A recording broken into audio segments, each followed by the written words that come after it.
What the heck is up, you guys? It's your boy Ace, aka Animated Heroes, here back with another action figure review. Today we're going to be taking a look at the Spider-Man No Way Home Spider-Man integrated suit from SH Figuarts, and this is a figure that I've been hearing a lot of good things about. So let's go ahead and dive right into it, starting off with that sexy packaging.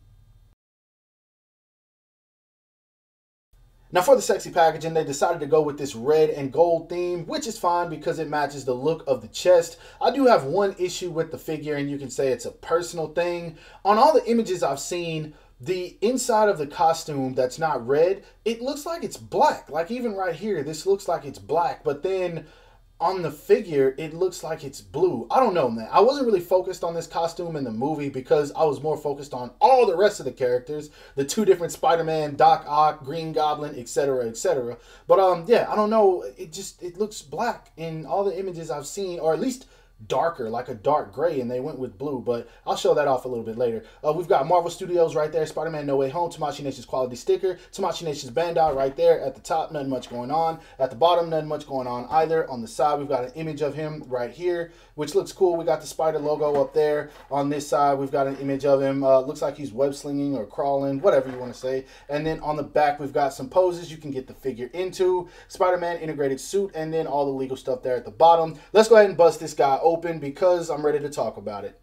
Now, straight out of the packaging, I gotta say that this Spider-Man looks and feels just like any other Spider-Man that we've gotten from Tamashii Nations. The only difference is that they upgraded and integrated some new parts. Pun intended. Yes, I did that on purpose. But seriously though, this figure feels really nice, and it can do a lot of things that the other Spider-Man figures couldn't. Now, as I said earlier, my only issue with this figure so far is the fact that this all looks like a really dark blue, and I feel like I want to say this is the Far From Home suit, and so this should be black, right? Or at least darker, because I mean, even this one was a little bit lighter than it should have been.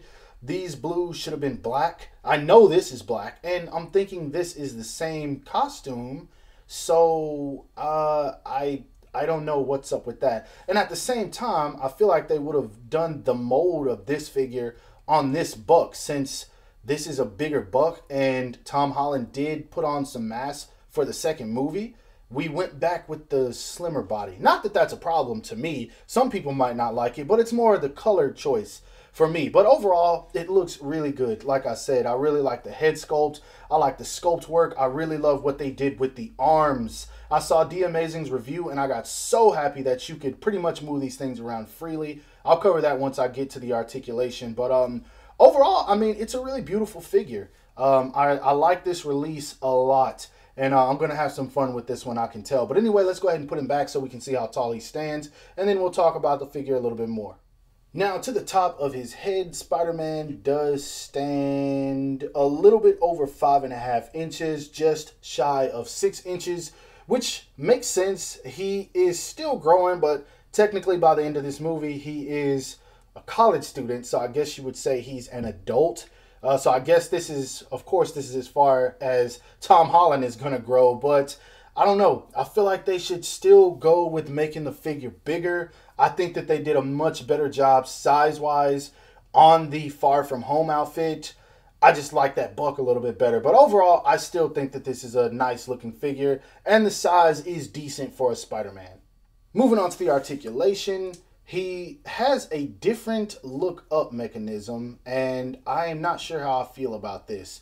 It's on this same peg here, but it doesn't have that joint that the others had where you can tilt the head all the way back. So unfortunately with this one, you get a little gap in there if you tilt it too far. You have to use the neck in order to make him look up.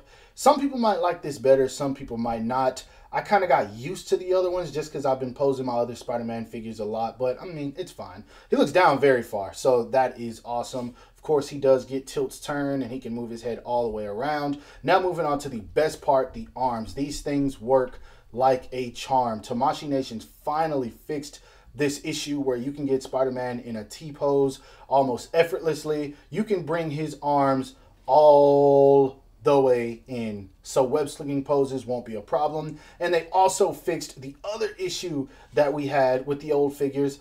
a freaking bicep swivel. Why we didn't have these on the old one, I have no idea. And I know I showed the arms coming in. There's the butterfly joint for you wondering what it looks like. That is there. But yes, we do have freaking bicep swivel, so I'm happy about that.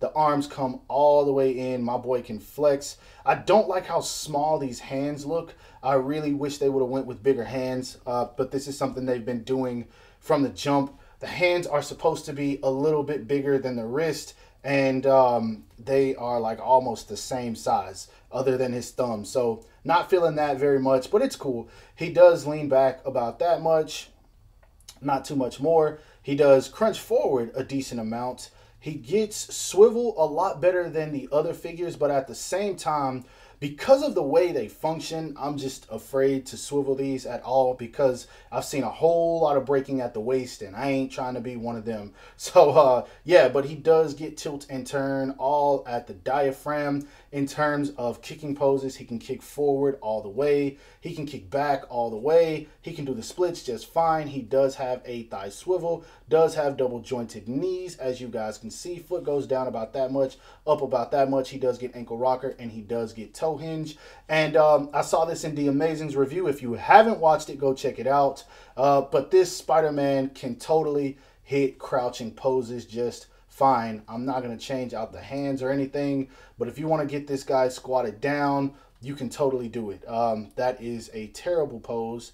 It takes me a little bit more time than it does him. You guys know how I rock. But yeah, you can get this guy in crouching poses effortlessly, and they work just fine. Now, when it comes to accessories, I think that this Spider-Man probably comes with the least out of all the Spider-Man figures that we've gotten, which sucks because if I know correctly, I believe this was an exclusive to Japan. I think some domestic websites got him. I'm not entirely sure, but he's not that expensive, so that kind of makes it all right. In terms of hands, you do get a pair of fist hands. You do get a pair of thwipping hands. You do get a pair of wall crawling hands or just kind of crouching down hands. You get a pair of web holding hands. Then you get this thing right here that you plug into his back in case you put the stand on. And basically what you do is you pull this little piece right here out of his back and you use this tool to do that. I think they've done that with every Spider-Man figure that they've released. And so, yeah, you guys should know what to expect from that. And then you do get these two webs, both long webs. They don't include any of the short ones this time. And what's crazy is they included these hands for web holding, but he doesn't get a web to hold. And I'm checking the package to make sure I didn't miss anything, but he actually also doesn't come with a pair of interchangeable eyes either. So that's all you get with this guy. Not a whole lot, but I think it works with all the Spider-Man figures they've delivered. It's fine with me. And then, of course, he's cheap, so what would you expect? Now, moving on to size comparisons, here he is standing next to a couple of my other Spider-Man figures. We do have the Mafex Spider-Man Homecoming figure, which is looking a little bit dated. I do hope that they revisit this guy because mine is getting a little crusty looking. We do have the SH Figuarts No Way Home release Spider-Man. This is the new one, and they also made this costume for Far From Home. It's the exact same figure with the same issues that it has, but overall in terms of build, this guy is my favorite from SH Figuarts, just aesthetics wise. And then lastly, we do have the Mafex or Medicom Toys Night Monkey, which is a very underrated figure, I feel like. Moving on to some other Spider-Man figures, here he is standing next to the SH Figuarts Spider-Man PS4 Anti-Ock costume, which is the last costume of the game if you don't know. Beautiful figure, which I also got from The Amazing. I know I think I've shouted him out like 10 times this video, but big shout out to Big Bro. Thank you for that, man. We do have the Marvel Legends Miles Morales from the PS4/PS5 game Reverse. And then we do have the Mafex or Medicom Toys Comic Book Spidey, which is still the best comic book Spider-Man figure to date.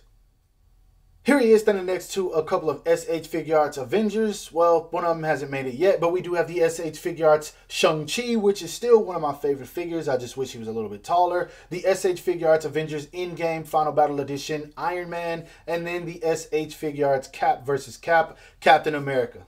Lastly, here we have him standing next to the Marvel Legends Vulture, who I was surprised actually wasn't in No Way Home. I was so sure that he was going to be a villain that returned so that we would have the Sinister Six, but I guess not. And then, of course, we have him standing next to the Marvel Legends Far From Home Mysterio. All these homes and homecomings and things got me thrown off. And then we have him standing next to the Marvel Legends PS4 Gamerverse Spider-Man, which is my favorite Marvel Legends Spider-Man to date. Now, moving on to my final thoughts, I gotta say, I feel like this figure is definitely a step in the right direction, but at the same time, it's not exactly what I want. First off, the colors. That is my main issue. I really wish they would have made this figure black because I feel like it would have made the reds and the golds pop a little bit more. I don't know why they went with this navy blue-ish color when I'm sure that this costume is black. Now, as I said, I was not paying attention to this costume in the movie. The moment Adam Molina came in as Ock, and then we got all the other villains that came in, and then we had Andrew Garfield and Tobey Maguire, Tom Holland just lost it for me. Like, the only time I really cared about his character was that one scene with Aunt May, and then the scene at the very end where he was about to do something that Spider-Man doesn't do. No spoilers. But, yeah, other than that, I was paying him absolutely no attention. So I didn't even pay attention and notice it in the movie. But having it in figure form, when I can focus on it, I don't care for it that much. I wish they would have went with the black. But the upgraded arms is probably the best thing that they could have done because it makes this figure more fluid, it makes it easier to pose, and it just makes it all around more enjoyable. Now, my only other issue is the body mold. I don't like how they went with a bigger, buffer Spider-Man for the Far